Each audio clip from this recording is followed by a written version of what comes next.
नमस्कार मित्रांनो, मी आहे उमेश आणि तुमच्या सगळ्यांचंच पुन्हा एकदा नवीन व्हिडिओमध्ये स्वागत आहे। आजच्या व्हिडिओमध्ये आपण बघणार आहोत रेसिडेन्शियल प्रॉपर्टी संदर्भातला सेक्शन 54 जो आहे, ज्याच्यामध्ये कॅपिटल गेन टॅक्स संदर्भात काही माहिती आहे। तर ती माहिती आज आपण या व्हिडिओच्या माध्यमातून जाणून घेणार आहोत। कॅपिटल गेन टॅक्समध्ये नेमके कोणकोणते प्रकार आहेत, त्याचबरोबर तो टॅक्स किती % आपल्याला भरावा लागू शकतो आणि जर तो टॅक्स आपल्याला पे नसेल करायचा तर त्याच्यासाठी आपल्याला कोणकोणते पर्याय अवेलेबल आहेत, या सगळ्या गोष्टी आज आपण या व्हिडिओच्या माध्यमातून जाणून घेणार आहोत। त्यामुळे तुम्ही हा व्हिडिओ शेवटपर्यंत बघा, तुम्हाला नक्कीच ही माहिती खूप उपयोगी पडेल।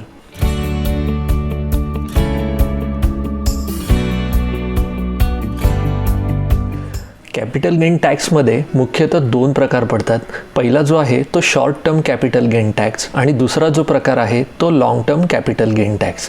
आता आपण शॉर्ट टर्म कॅपिटल गेन टॅक्सबद्दल थोडीशी माहिती घेणार आहोत। Short term capital gain tax हा कधी लागू होतो, ज्यावेळेस तुम्ही एखादी प्रॉपर्टी विकत घेतल्यापासून 24 महिन्याच्या आतमध्ये जर ती विकली तर त्या सिच्युएशनमध्ये त्या व्यवहारातून होणारा जो काही प्रॉफिट आहे त्यावरती short term capital gain tax लागू होतो।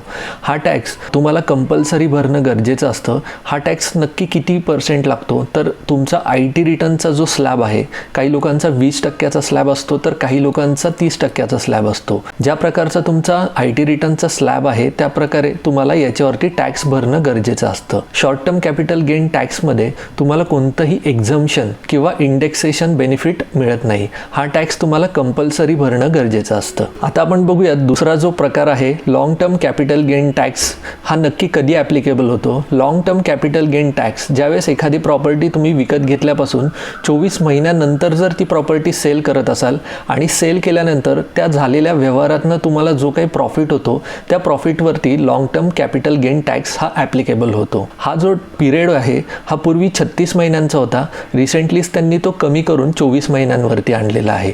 यावरती लागणारा नेमका टॅक्स हा किती असतो, तर यावरती लागणारा जो टॅक्स आहे हा फ्लॅट 20% असतो, पण याच्यामध्ये तुम्हाला वेगवेगळे एक्झम्पशन्स मिळू शकतात। त्याचबरोबर तुम्हाला इंडेक्सेशन बेनिफिटसुद्धा या टॅक्समध्ये मिळतं। इंडेक्सेशन बेनिफिट म्हणजे नक्की काय, तर इंडेक्सेशन बेनिफिट कॅल्क्युलेशन ज्यावेळेस आपण आपल्या प्रॉपर्टीच्या व्हॅल्युएशनचं करतो, ज्यावेळेस तुम्ही प्रॉपर्टी परचेस केलेली होती त्यावेळेसचा महागाईचा दर आणि आत्ताचा महागाईचा दर, म्हणजे ज्यावेळेस तुम्ही प्रॉपर्टी सेल केली तेव्हाचा महागाईचा दर हा कॅल्क्युलेट केला जातो आणि त्याप्रमाणे आपल्याला टॅक्समध्ये बेनिफिट मिळतो। Long term capital gain tax जर तुम्हाला वाचवायचा असेल तर त्याच्यासाठी आपल्याकडे कोणकोणते पर्याय आहेत। सगळ्यात महत्त्वाचं म्हणजे पहिला पर्याय आहे, ज्या दिवशी तुम्ही प्रॉपर्टी विकलेली आहे त्या डेटपासून पुढील 2 वर्षाच्या आतमध्ये तुम्हाला रेसिडेन्शियल प्रॉपर्टी घ्यायची आहे। मग ती तुम्ही 1 घेऊ शकता किंवा 2 घेऊ शकता, 2 पेक्षा जास्त तुम्ही ही प्रॉपर्टी विकत घेऊ शकत नाही। फक्त ती प्रॉपर्टी जी आहे ती रेसिडेन्शियल असणं हे गरजेचं आहे। दुसरा जो पर्याय आहे त्याच्यामध्ये तुम्ही एखादा प्लॉट घेऊन त्याच्यामध्ये रेसिडेन्शियल हाऊस कन्स्ट्रक्ट करणं हे गरजेचं आहे। असे हे 2 पर्याय आहेत। या दोन्ही पर्यायामध्ये तुम्हाला टॅक्समध्ये पूर्णपणे रिलीफ मिळतो, पण एक गोष्ट लक्षात घेणं फार गरजेचं आहे की जर तुम्ही या पैशांमधनं जर रेसिडेन्शियल प्रॉपर्टी विकत घेत असाल 1 किंवा 2, तर त्या प्रॉपर्टी पुढील 3 वर्ष तरी तुम्हाला विकता येत नाही, कारण याच्यामध्ये तुम्हाला long term capital gain tax relief मिळालेला असतो। आणि जर तसं जर तुम्ही केलं आणि ती प्रॉपर्टी पुन्हा नव्याने जर विकली लवकरात लवकर 3 वर्षाच्या आतमध्ये, तर ती जी एंट्री आहे ती रिव्हर्स होती आणि जो काही तुम्हाला टॅक्समध्ये रिलीफ मिळालेला आहे तो टॅक्स तुम्हाला पुन्हा पे करावा लागतो। याच्यामध्ये आपल्याला तिसरा जो पर्याय मिळतो, जर एखादी प्रॉपर्टी तुम्ही हा व्यवहार होण्याच्या आधी 1 वर्ष जर घेतलेली असेल, पण तो जो कालावधी आहे तो 1 वर्षाचाच कन्सिडर केला जातो। त्यामुळे जर तुम्ही आधी एखादी प्रॉपर्टी घेतली असेल आणि ती लोनवरती घेतली असेल आणि मग ही प्रॉपर्टी विकल्यानंतर यातून आलेले जे पैसे आहेत ते जर आपण लोनला भरले तरी आपल्याला याच्यामध्ये टॅक्समध्ये पूर्णपणे बेनिफिट मिळू शकतो। चौथा जो पर्याय आहे तो म्हणजे गव्हर्नमेंट बॉन्ड्समध्ये तुम्ही इन्व्हेस्ट करू शकता। याच्यामध्ये तुम्हाला साधारण 5 ते 6% व्याजाचा दर असतो आणि याच्यामध्ये लॉक इन पिरियड जे आहे ते 5 वर्षाचं असतं।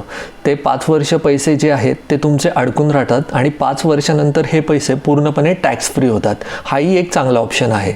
आता आपण माहिती घेणार आहोत कॅपिटल गेन अकाउंटबद्दल. कॅपिटल गेन अकाउंट जे आहे हे नॉर्मल सेविंग अकाउंटसारखंच एक अकाउंट असतं, फक्त ही वेगळी कॅटेगरी असते. या अकाउंटमध्ये तुमचे जे काही खरेदी विक्रीचे व्यवहार झालेले असतात आणि त्यातनं जो काही प्रॉफिट झालेला असतो ते पैसे आपल्याला या अकाउंटमध्ये ठेवावे लागतात. हे अकाउंट ओपन करण्याचा जो कालावधी आहे, म्हणजे ज्यावेळेस तुम्ही प्रॉपर्टी विकता तेव्हापासून किती दिवसामध्ये हे अकाउंट ओपन करणं गरजेचं आहे. ज्यावेळेस तुम्ही एखादी प्रॉपर्टी सेल करता, ती सेल केल्यापासून त्या फायनान्शियल इयरमध्ये जर तुम्हाला नेक्स्ट प्रॉपर्टी जर विकत घेता नाही आली 31 जुलैच्या आतमध्ये, तर तुम्हाला 31 जुलैच्या आतमध्ये हे अकाउंट जे आहे ते ओपन करणं गरजेचं असतं.